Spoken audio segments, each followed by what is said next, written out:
Hi guys and welcome back to the Mighty Blues. My name is of course Cameron. It is the instant match reaction. Fleetwood Town 0, Everton 1 in the Carabao Cup second round. Is anybody actually still awake after watching that? No, I'm only joking. Seriously, look, we've won a game of footy, which is the first time we've been able to say that since we beat Dynamo Kiev in a pre-season friendly. First time in a competitive game of football for quite a long time. So it feels nice to be able to sit here after a game of football and say we've won a game of football. We're in the half of the next round, which is obviously a massive positive. And ultimately, at the end of the day, we got the job done. Was it the most entertaining game of football on the planet?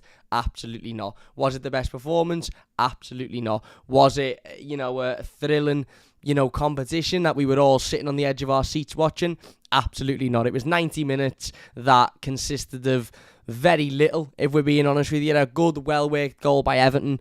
Nice play by Dwight McNeil to get it into Iwobi, who plays it nicely into Damari Gray, who obviously finishes really, really nicely. But other than that, Fleetwood didn't really offer any sort of threat whatsoever. They had a couple of, I suppose, half chances that I think Everton dealt with relatively well.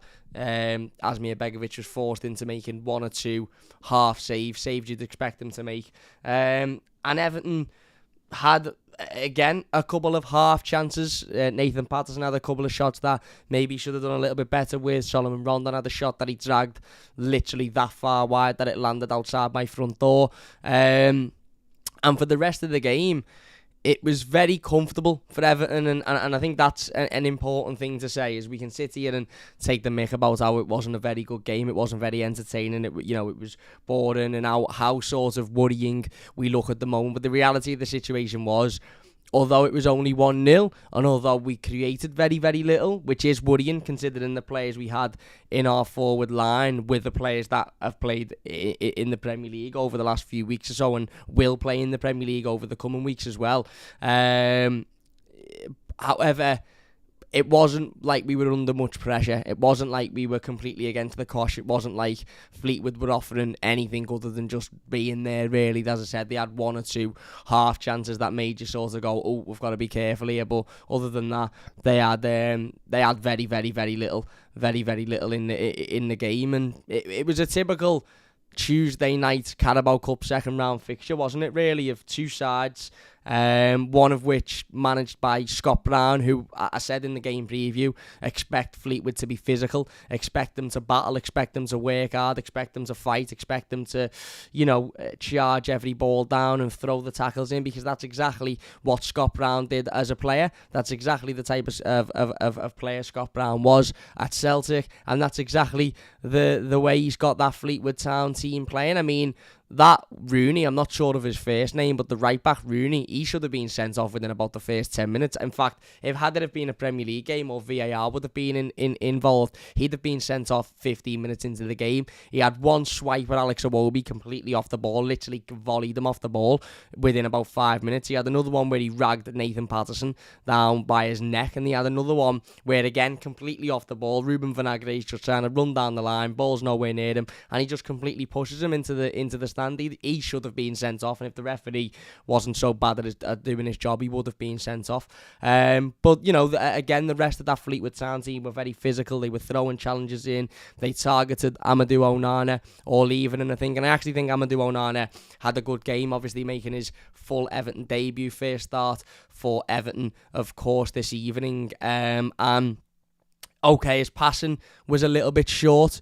And again, we talk about Onana and we talk about this settling in period and him needing time to settle in, and him ultimately needing time to find his feet in English football, and the physicality and how little time he's got on the ball, etc. And I think we saw a couple of times today, there were a couple of passes that he played a little bit astray. There were a couple of times where he maybe was caught on the ball, but I think he done the basics well. I think he was involved in the game, and one thing he did very, very well, I thought, was put his body in the way of challenges and win fouls. I mean, I don't know the stats, I haven't got the stats close to me, but he must have won 6, 7, 8 fouls. He won one right towards the end where he just bulldozed his way through everybody, and then, brought the tackle on. And every time he went down, I was absolutely shitting myself, because I kept thinking that's going to be him out for the next 3, 4 weeks, 5 weeks, because that's typical Everton look. I mean, Tom Davies literally got injured during a warm-up and had to be, and the starting 11 had to be changed. But I actually thought he was really, really clever with his body, really clever with his movement, and he will win a lot of fouls in the Premier League doing that. Obviously, his passing needs to improve. Obviously, he needs to be a little bit fitter. Obviously, his touch, I think, needs to improve a little bit more. And look, he'll have a lot less time on the ball in the Premier League than what he had today. But that ability to put his body on the line and invite a foul is something that Everton have lacked for a long, long, long time. It's actually something that Mikel Arteta used to do brilliantly at Everton. Now, obviously, very different players. I'm not comparing them in the slightest. But having a player that is able to put his body on the line and win fouls constantly. Tom Davies used to be able to do it, but then the rules changed a little bit. But it's obvious with Onana, because he's so big, because he's so physical, if he's going down, it's because he's being fouled. So I was impressed with that. Obviously, Frank Lampard made a number of changes to the side, as expected. Asmir Begovic come in, as you would expect with it being a cup game. Thought he done okay, wasn't really challenged, didn't really have much to do, but what he had to do, he did well. He did well. I thought Patterson again was very good on that right-hand side. He's impressing game by game for me. Nathan Patterson, he's getting better game by game, and that's really, really impressive. Okay, today he was playing a significantly lower league competition, but he impressed for me. I actually thought he looked really good, thought he looked really smart when he was on the ball and when he was getting forward. His shooting could improve a little bit. There was a couple of shots that he had on goal, which I think he maybe should have done a little bit better with, especially that one where it forced him on the edge of the box, and he's got the whole right-hand side of the box to curl it in, and he just hits it straight to the goalkeeper. Couple of defensive changes. Reece Welsh making his first start for Everton. Obviously, we had Seamus Coleman back in there as well at right centre-back to start with. Obviously, moved to right-back towards the end of the game, and we moved to a forward at the back. And Michael Keane. I thought the three of them were okay. I thought Reece Welsh positionally looked a bit poor.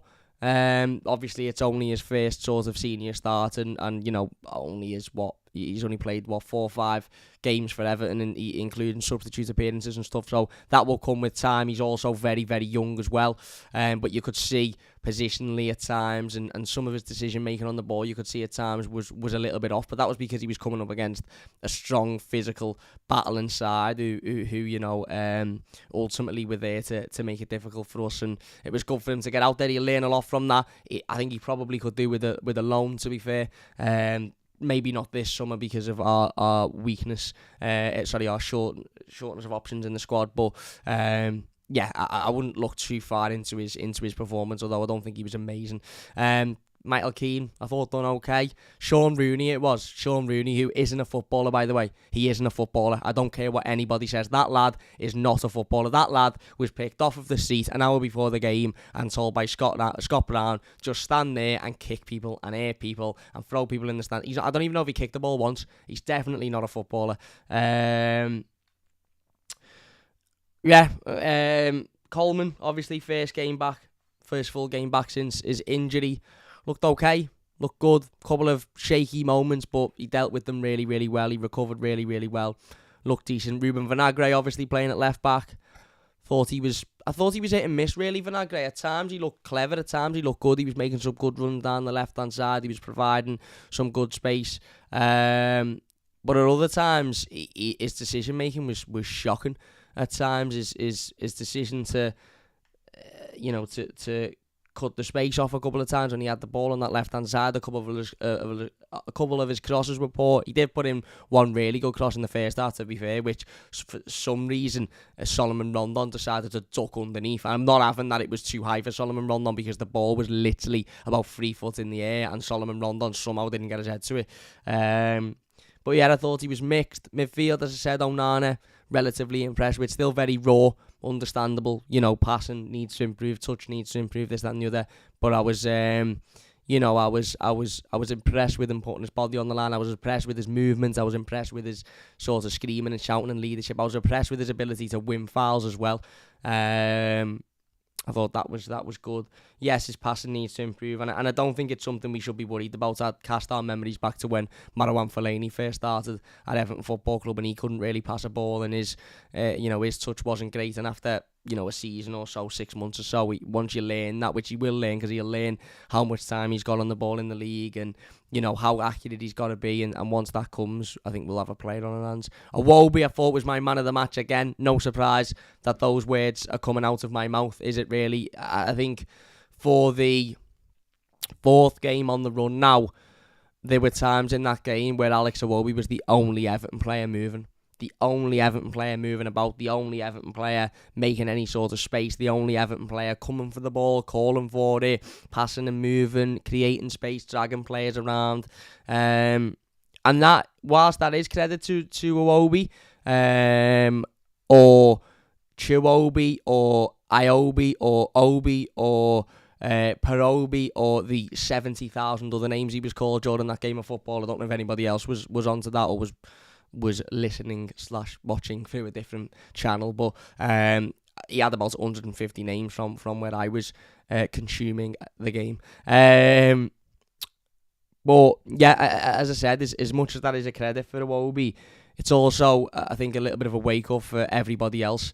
You can't just have one player who's passing and moving and creating space and running. And I know he plays in that midfield role, so that's what his role is and that's what his job is to do. But everybody else should be doing that as well. There's far too many players in this team that pass it and stand still, or, don't look for space until they think there's a ball on, instead of constantly moving around, looking for space, opening up opportunities. And I thought Iwobi was excellent today. And the front three, Gray scored. Good goal, really well played by Iwobi. McNeil does a good job to get it into Iwobi, and Iwobi's got a decision. Does he shoot? Does he pass it? He passes it really well, and to be fair to Damari Gray, it's a really, really, really clever finish inside the goalkeeper. Other than that, he was a little bit quiet. I thought he was comfortable, Gray. I don't think he had a problem at all dealing with their full-back. There's a couple of times when he had to win the ball back as well, and he won that back relatively well. I think there were a couple of times he was looking for that Hollywood Arsenal recreation, and he didn't get it, but he was okay. Rondon was Rondon, really, wasn't he? And I mean absolutely no disrespect by this, but we just played a League One team there, and you could say, well, other players weren't very good, or other players didn't particularly stand out, Cam, but Rondon couldn't give 2 League One defenders a particularly difficult afternoon. He was strong, and he gave us something to aim at, and he won the ball a couple of times and he moved it, but the reality is Solomon Rondon isn't good enough to be Everton's second striker in the Premier League, never mind our first one. He's got a role that he can be utilised in, and that's a big fella up front who you can lump the ball to. It'll hit him, it'll stop dead when it hits him, and he'll be able to pass it off. He's not going to score your goals. He's not going to move in. Anytime he finds himself a little bit of space and the ball gets played into him, he's 32 miles offside, because he's had to be 32 miles offside to find that space. He just isn't good enough. As a centre-forward goal scorer, maybe he's good enough to bring on, with 10 minutes to go if you're winning a game of football and you just need somebody to lump the ball up to and to hold it up. But as somebody who you're looking at to score goals, you're looking at to win games, he is never going to do that. So for me, that means he should be our 4th centre-forward. Reality of the situation is, we're not going to sign 3 strikers. He should absolutely be the 3rd. We cannot remain this season with Solomon Rondon as either our 1st or 2nd choice striker, because that just isn't. It just isn't feasible. It simply isn't feasible. He isn't good enough. And McNeil, who I thought was poor as well. If I'm being honest with you, I expected more out of Dwight McNeil, and look, I've been very positive about Dwight McNeil since he signed for Everton Football Club. And I've been very vocal on the channel saying that I think Dwight McNeil will be a good, positive signing for the club, and I still do. That hasn't changed because of one game of football. I still think Dwight McNeil will be a success at Everton Football Club in the coming years. But there's no hiding the fact that today he wasn't very good. There's simply no hiding the fact that today he wasn't very good. He should have done more. He should have given more. We were playing against a team there that Dwight McNeil realistically should have been able to run rings around. Let's be honest. He realistically should have been able to turn up and absolutely run rings around. I think one of the biggest problems with Dwight McNeil is he's not fast at all. He's got about as much pace as my bowels after an Imodium, which isn't very much pace, I'll tell you that. He's just not very quick, and if you're a winger or a wide player and you're not very quick, you've got to be exceptionally talented with the ball at your feet. And he isn't. He's a talented lad. He's got a good left foot. He'll score goals, and he'll be able to provide. And I think where Dwight McNeil will come into his own, and this is what I'm sort of hoping on, and this is where I'm hoping on him being a successful signing. I think where Dwight McNeil will come into his own is when Dominic Calvert-Lewin or whoever we bring in is in the team, and he's got somebody to aim crosses at. He's got somebody to aim balls at, and use that left foot. But the reality is I think his passing today was off. There was a couple of really good balls he had on, and his passing was short. His crossing wasn't particularly great either. He was involved in the goal, which is a positive, I suppose, but he just isn't that level of talented that you need to be to make up for the lack of pace that he's got. And I just hope that when we've got an ideal team, i.e. Dom back or another striker in, that we'll be able to utilise him a little bit more. But I was expecting more. I really, really, really was expecting more from Dwight McNeil today. And the rest of the game was sort of typical Everton. I mean, as Sam points out, and Sam's absolutely spot on, the goal come from a mistake. The goal did come from a mistake. The goal come from a Brentford midfielder under absolutely no pressure whatsoever, kicking it to Dwight McNeil. And okay, McNeil does well to find a bit of space and find Iwobi, and Iwobi does really well to find Gray, and Gray puts it in the back of the net. But it come from a team making a mistake that you wouldn't see in the Premier League. A Premier League team wouldn't make that mistake, especially not with pressure on them. With pressure on them, yes, they would make that mistake, but there was no pressure on the lad, and he just kicked it to Dwight McNeil. And I've said this before, and I'll say it again. When we pressurised them today, when we got at them and when we chased them down, whether it be Iwobi, Rondon, on occasion Gray, they were forced into making mistakes. Now it almost seems like this Everton team is like, did you ever play a video game, and whether it be Mario or whatever video game, and you've got a character you're controlling, and you can only sprint. GTA is the same, or it used to be. You can only sprint for like a certain amount of time, and after you've sprinted for that amount of time, your bar has to regen. Everton are like that. We seem to sprint once, and then it's like, right, we can't do that now for 10 or 15 minutes because we haven't got that in us. Which is just mad, because for the Premier League team, you look at Leeds the other day against Chelsea, they did it constantly for 90 plus minutes. They never stopped, and they won the game comfortably. I mean, Wunderlust about Gray says he's a pure winger, shouldn't be called upon to score goals, sign a striker. And Semi says, no one seems to care, Gray is working hard for us, Cam included.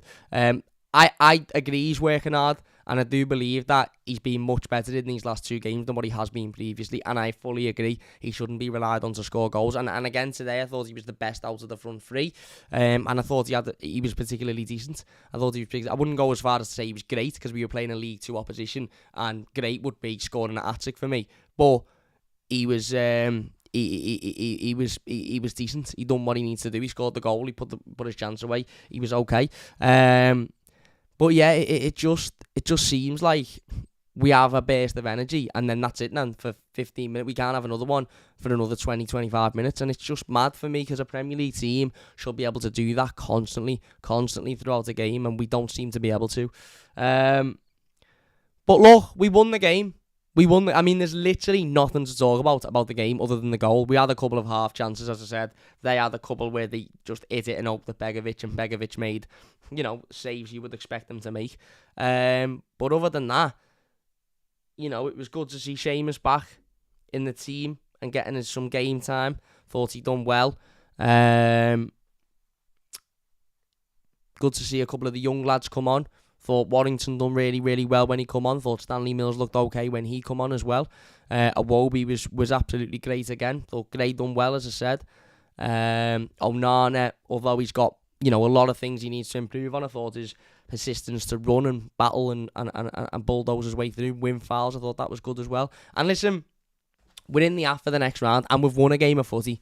And at this point, after the last 3 weeks we've had, and to be honest, after the last 12 months we've had, anytime we win a game of footy, I'm happy. Was it ideal today? No. Did any of us? Can I ask this question, by the way, before it goes? 150 people watching. If you are enjoying the live stream, by the way, please hit that like button. It does only take a second. We will be back with the player ratings directly after this stream, by the way. But can I ask a question? 150 people watching. Did anybody really think we were going to go out there today and score 4 or 5 goals and absolutely blather Fleetwood? Because I knew we weren't. My dad said to me before, this team can't create even against a League 2 team. I said, Dad, you could put us against nobody and we wouldn't be able to create. It's not a case of we're not good enough to create in the Premier League. It's a case of we don't create, whether we're playing a Premier League team or whether we're playing Dave's Sunday League side that is full of lads that, have woke up hungover on a Sunday and wanted a game of football. Doesn't matter who we're playing, we do not create. It's not a case of, we're not good enough to create in the Prem, but we might be good enough to create in it. We don't create at all. So, I am not surprised. I thought we'd win today. I did think we'd win. And to be honest, I'm grateful that we've gone out there and we've comfortably won a game of football. Because how many of these fixtures over the years have gone to penalties or extra time or, this, that and the other. And we've either won absolutely stressed out of our head or we've lost. Whereas we won today comfortably. It wasn't a great watch. We weren't amazing. We weren't brilliant. But we've won comfortably. They didn't offer they offered very little. They had 1 or 2 where you go, we need to wake up there. But then it faded out. So I don't think any of us expected us to go out and beat them 4-5, 6-0 because we were never going to do that. We're not capable of doing that. But we've won the game. We're in the half of the next round. And hopefully that'll give us a bit of confidence now to move on. We've got Brentford at the weekend and we need to get something out of that game. We do need to get something out of that game because ultimately it's imperative that we need to win it, but it's certainly imperative that we get something out of it. One thing I would say is Everton are in desperate need of a striker before that game because not only is Solomon Rondon not good enough to play in the Premier League, but he's also just played 90 minutes after playing 70-odd minutes the other day. He ain't going to be able to play 3 games in a week, certainly for the level that we need him to, and to be honest, he can't even get to that level anyway. So we need a striker in before Sunday. Interesting, obviously, to see Anthony Gordon not get on today. Rumours today suggesting that he wants to move to Chelsea. Rumours today suggesting Everton have turned down another approach from Chelsea, which could be worth up to 50 million plus 10 in add-ons. Again, all rumours at the moment, but don't be surprised if Anthony Gordon isn't an Everton player over the next coming days. Dele obviously wasn't in the squad. Fully expect his transfer to Besiktas to be confirmed over the coming days as well. But yeah, we've won a game of footy. That's all we all wanted tonight. That's what we've got it. And we can go to bed at a normal time without having to stress about penalties and wake up thinking Everton have won. Boss. Big thank you all for watching. If you have enjoyed this one, please do hit that like button. As I said, we will be back to player ratings directly after this one, so don't forget to look out for those. It would mean a massive amount to me. Massive thank you all as well. As I said, if you're watching the live comments, big thank you. If you watch as a YouTube video, leave your thoughts down below and we'll get involved with as many of them as possible. Big thank you all for watching and we'll see you later.